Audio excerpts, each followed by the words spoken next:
Good afternoon, Miss Bailey. How are you doing, ma'am? Good. Good. Can you tell the jury where you resided back on January 19th of 2015? 807 Prior Street, Atlanta, Georgia, 30315. Now, how long had you lived at 807 Prior Street back in 2015, ma'am? Since 1999. 1999. So a good while? Yeah. Now, what part of the city is that area called? Mechanicsville. Okay. And is there a Hendricks Avenue near Prior Street? Yes. How close is it? I'll say right there together. Okay. Did you, having lived there since 1999, get to know your neighbors that lived on either Prior or Hendricks Avenue? I did. And if I was to walk out of your front door on 807 Prior, hang a right, what's the first street I would hit? Hendricks. And if I took a right again on Hendricks Avenue, ma'am, what is the first houses who live there on Hendricks Avenue? The first house on the corner? Yes, ma'am. Miss Kiva. And who was next to Miss Kiva?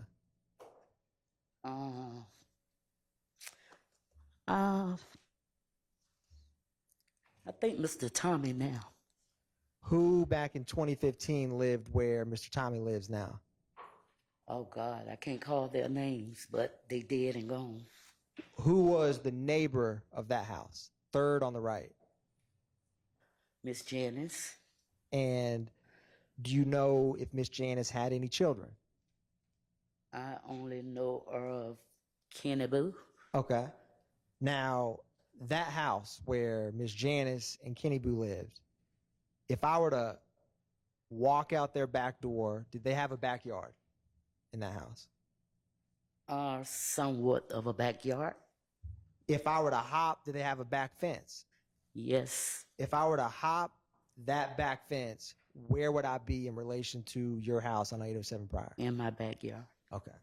So if you wanted to come over to that house, you could just hop the fence and you would be in Miss Janice and Kenny Boo's backyard? No. Oh, if I want to hop from my If you yard. wanted to. Yes. Okay. Now, who was Miss Janice and her son's neighbor, the fourth house down, the one right next to it? Who lived there? Miss Pinky grandmother. Okay. And back in 2015, was Miss Pinky's grandmother alive or has she passed away? I think she was deceased. Okay. Now, Miss Bailey, on January 19, 2015, were you home? I think so. I believe so. Can you tell the members of the jury what happened that night? Anything significant? What happened at night? Yes, ma'am. I think I was in my room, bedroom. Now, is your bedroom, was it close to Prior Street or closer to Miss Janice and Kenny Boo's house? Closer to, I say Miss Janice and Kenny Boo Hall, because that's my backyard. Okay. And you're sitting in your bedroom. What happens that stands out to you? Well, nothing stood out to me that night. Did anything happen to your home? It did. What happened? Well, I don't know until the police came and told me that. Well, first I heard my daughter say. Sustained. Without saying what your daughter said, was your daughter calm or was she excited? I don't know. I was in my room. And did she run into your room? I don't recall. That's all right. Now, did you hear anything before police arrived? No, I didn't. When police got there, what happened? I think by the time I came out my room to go up to the front, Yes, ma'am. where the front door is, he was at the door, and he asked me, I think, let me think. He asked me, did I know? Statements, Your Honor. He asked me, did I know? Your Honor, I hear you. One brief moment, I'm Miss going to Bailey. object to any hearsay Oh. statements. I can't hear. Your Honor, Ms. Bailey, after that officer came to your door, did he walk around any part of your house with you? Yes, after he showed me 2 holes on the outside of my house. Now, were these 2 holes, where were they in relation to your bedroom you just described? One was on the outside, on the side of my house, Yes, ma'am. where I have a ramp, a handicap ramp.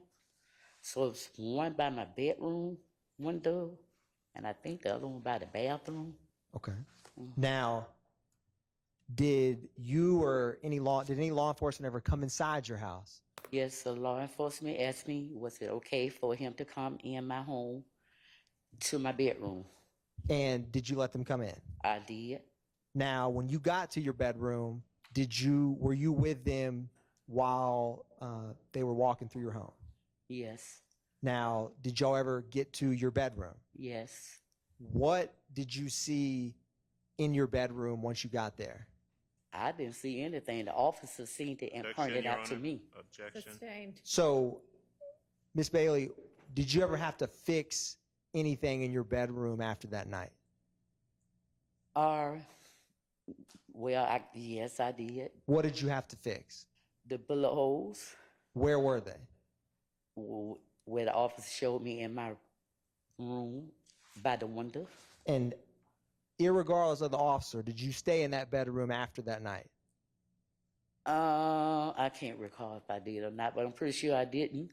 Did you ever did anything inside your bedroom get hit with a bullet?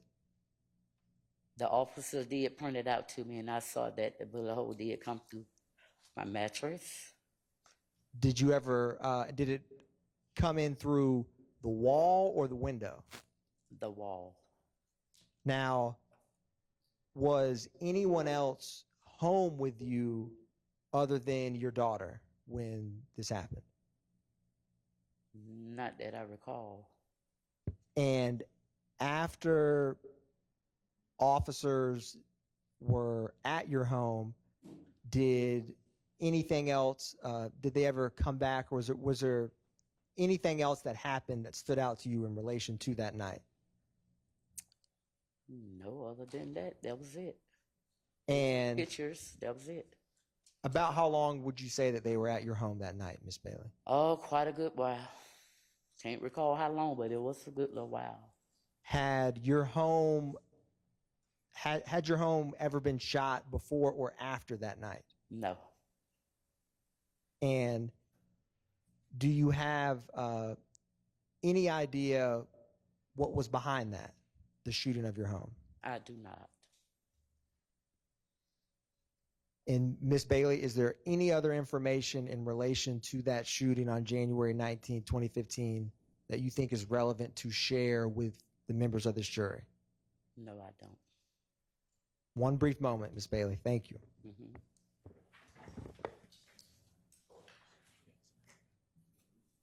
Thank you, ma'am. No further questions by me. Any questions for Ms. Bailey from the No, Your Honor. defense? All right, thank you for your time. You're excused. Okay, thank you.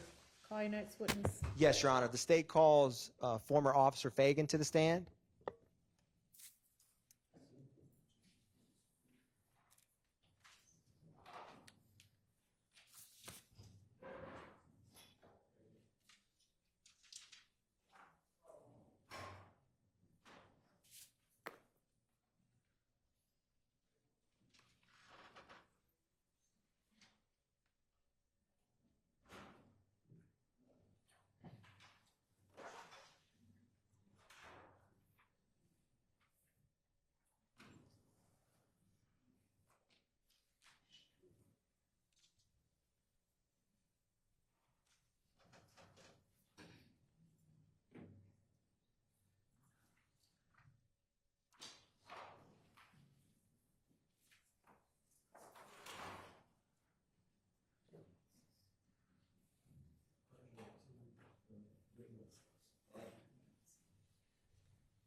Raise your right hand.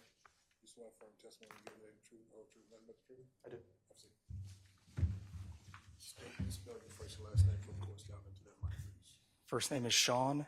Last name is Fagan. Sean is spelled S-E-A-N. Last name Fagan, F-A-G-A-N. Good afternoon, former Officer Fagan. That's correct. How long did you work in the Atlanta Police Department? Approximately 5 years. And when you worked there, what zone were you primarily assigned to? Zone 3.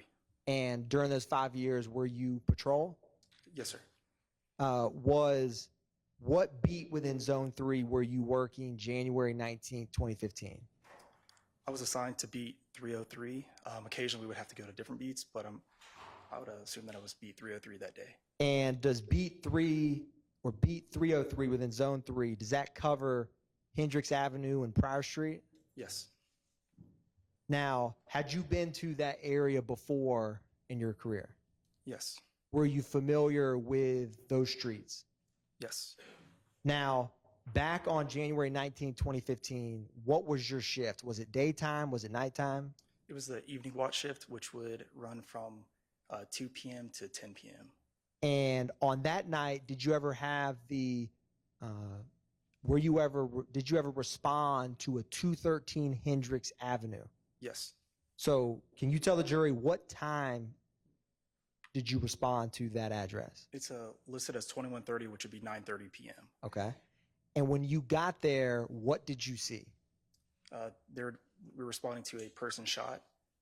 There's an individual that had sustained a gunshot wound to their back. Did you, when you saw that person, what was their name?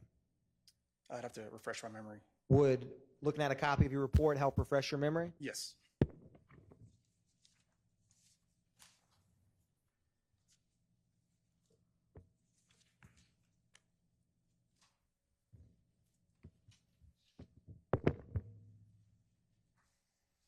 Thank you.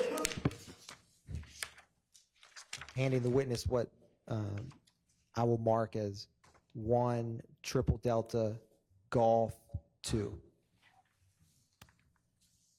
Who was the individual that was shot when you got to 213 Hendricks Avenue? Mr. Terrence Reese. Now, did he ever receive any medical treatment? Yes, we had called Grady where he was transported to Grady Hospital. And were there any other officers that were at that location with you that night? Yes, Officer McGovern. Had you worked with him? Yes. Was he in the same zone that you worked, Zone 3? Yes. After encountering Mr. Reese, did you ever go to any other locations nearby?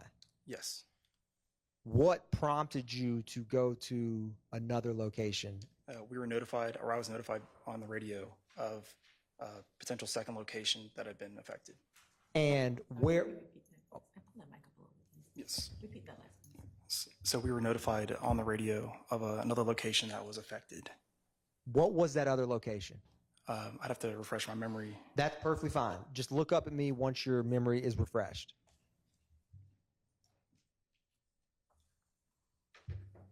Be 807 Pryor Street. Okay. Now, I'm going to approach, and if any defense counsel, I have 1 Delta Delta Delta Golf with me.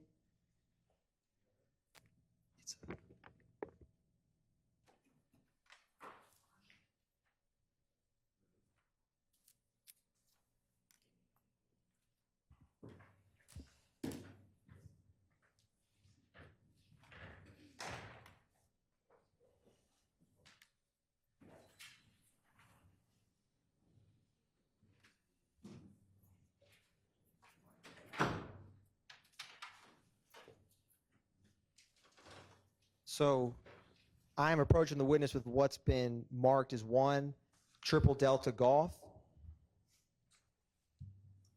Officer Fagan, do you recognize that? I do. And would what you have before you aid your testimony in the jury for this incident? Yes. What is that? This is the street, Pryor Street, as well as Hendricks Avenue. This is the location of the incident where we responded. Your Honor, for demonstrative purposes, the state moves to introduce 1 Triple Delta Golf into evidence. No objection to its introduction Alright. for demonstrative purposes. submitted. And the state's going to publish 1 triple Delta Golf. All right.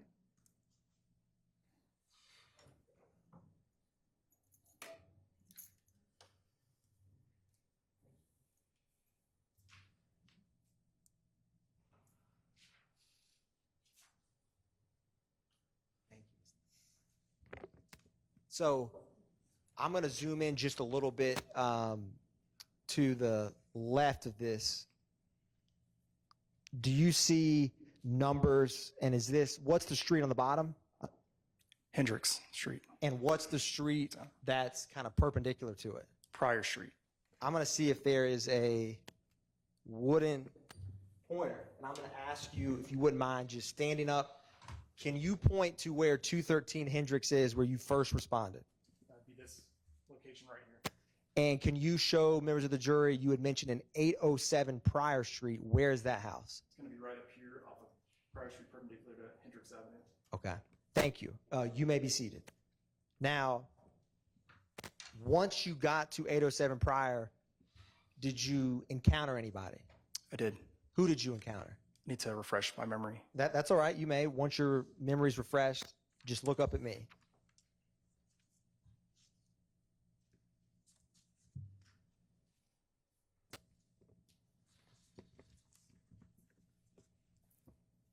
The homeowner, Teresa Bailey. And did you, without saying what she said, did you speak with her? Yes. Was there anyone else present with her? I believe her daughter was. Did you speak with her? Yes. Now, after speaking with them, did you ever speak again with Officer McGovern? I do believe so. And after speaking with him, what did you do next in your investigation? We then moved back from Pryor to Hendricks Avenue to canvass the area for What were you canvassing the area for? additional shell casings, victims, property damage, anything related to this incident. And once you began canvassing the area, did you see any other homes that had any damage or people? Yes. What was the first home you saw? I'm going to refresh my memory. That's perfectly fine.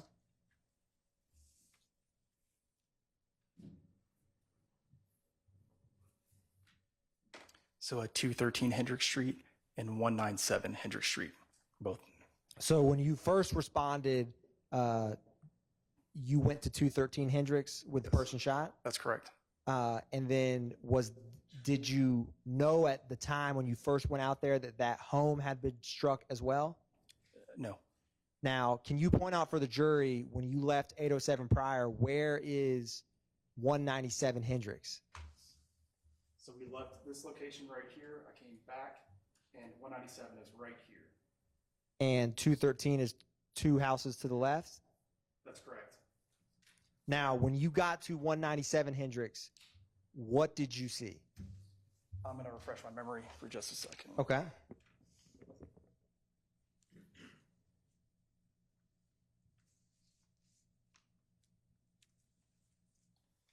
What did you see at 197 Hendricks? Observed what appeared to be a bullet through the right side window into the house. Now, did you encounter anyone or did you ever see anyone that was at that 197 Hendricks? I did. Do you remember their name? Not off the top of my head, but I could refresh. Yes. Okay. If your memory is refreshed, just let me know.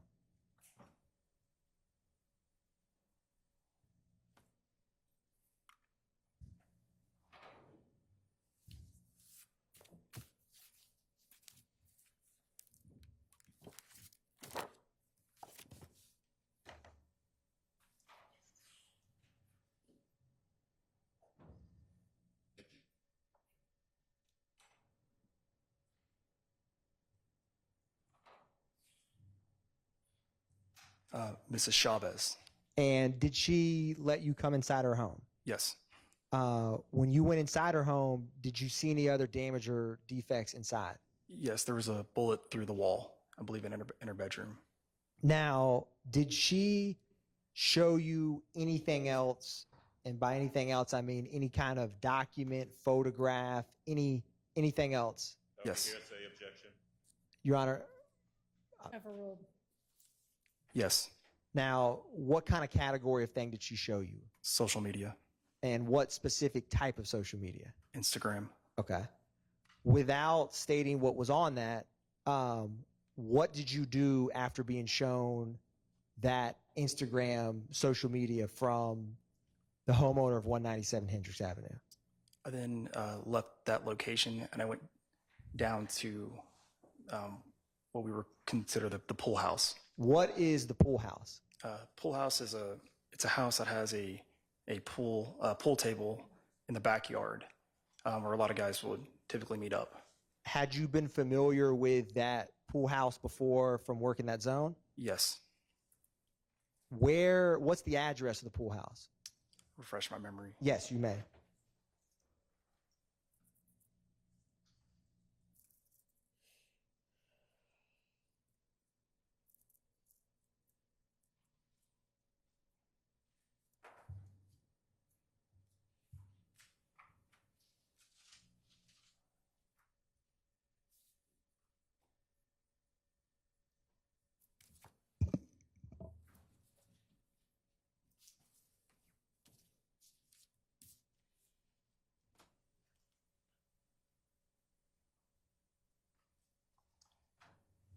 193 Hendricks Avenue. Can you point out for the jury where 193 Hendricks is on this map? It's right here. Now, had you been to any houses before on Hendricks Avenue in working zone 3? Yes.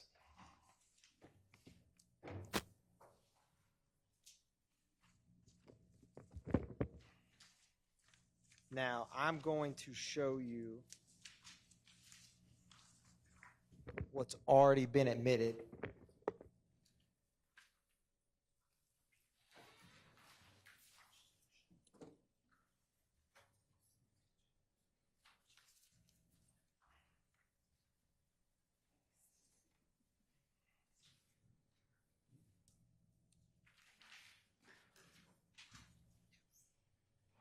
That's all right. While this is coming up, I'm going to publish what's already been admitted as 1 triple delta Mike. When you went to 193 Hendricks, did you knock on the door or what did you do? I knocked on the front door. Did anyone answer? No. What did you do after no one answered at 193 Hendricks? I walked around to the rear of the residence. And what did you see around the rear? A pool table. Was there anyone out there? No. Now, while you were on scene, did you ever notify anyone with the crime scene unit? Yes. Now, do you remember who specifically, or let me ask you this, did anyone from the crime scene unit come on scene? Yes. Who? Refresh your memory. Okay, yeah, you may, and just look up at me when your memory's refreshed. Turner was a crime scene tech. And were you on scene when they came out? Yes. And were there any shell casings recovered? There were. Can you describe what they were? 40 caliber. And how many were there? 3. Okay. Now, on the screen, it should be in both in front of you and larger behind you, is 1 triple delta Mike. Do you recognize that on the screen? I do. What is that?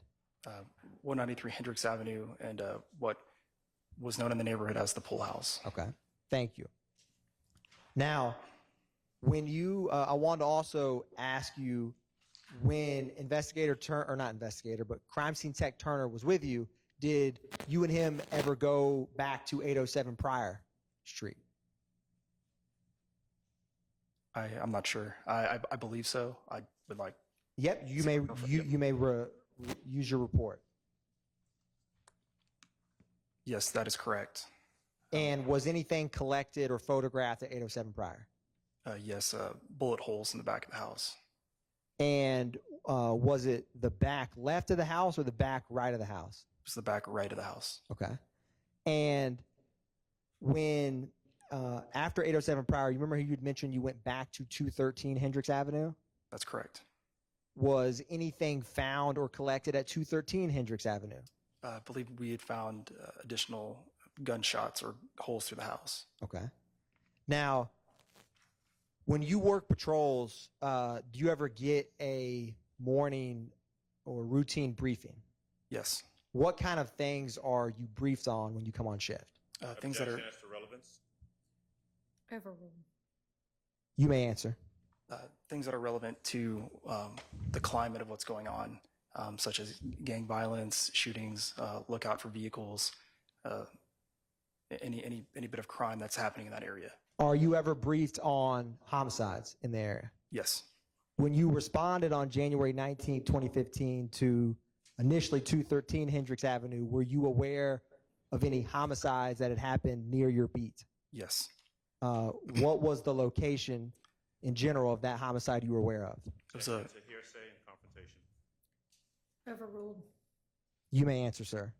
It was there was just a murder at a barber shop on McDaniel Street. And when you worked patrol, would the gang unit ever be notified when you responded to calls? We would make that decision on site. What are some examples of cases where you would not notify the gang unit? Like a crime of passion, a random shooting, two people getting in an argument, things that, just a typical, the typical gun violence would not be notified to a gang unit. We'd have to articulate in some way or fashion how it would be gang violence. Have you in your career in general ever notified the gang unit or radioed to get someone from that unit to come to a scene? Yes. Specifically on January 19, 2015, with this 213 Hendricks Avenue, 807 Pryor Street, and 197 Hendricks, was anyone from the gang unit notified? Yes. Who was notified? Investigator Price. And when you respond to scenes, other than a scene where someone is deceased on scene, is the homicide unit ever notified? Yes, they are. What are some circumstances where they would be notified without someone having been murdered when they arrived? We notify homicide if we think they're going to die, or if we believe it's relevant to an ongoing case. Was anyone from the Atlanta Police Department homicide unit notified for this January 19, 2015 case? Yes. Who specifically was notified within the Atlanta Police Department homicide unit? Investigator Thorpe.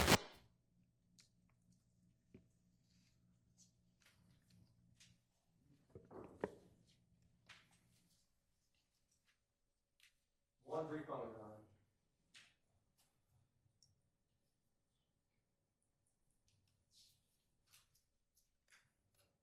Thank you, Officer Fagan. No further questions. Thank you. Are there questions for this witness by the defense? No questions on behalf of Mr. Williams. No? No? Okay. Thank you for your time, and you are excused. Jurors, y'all doing all right, or you need a break? Okay, let's take our afternoon break.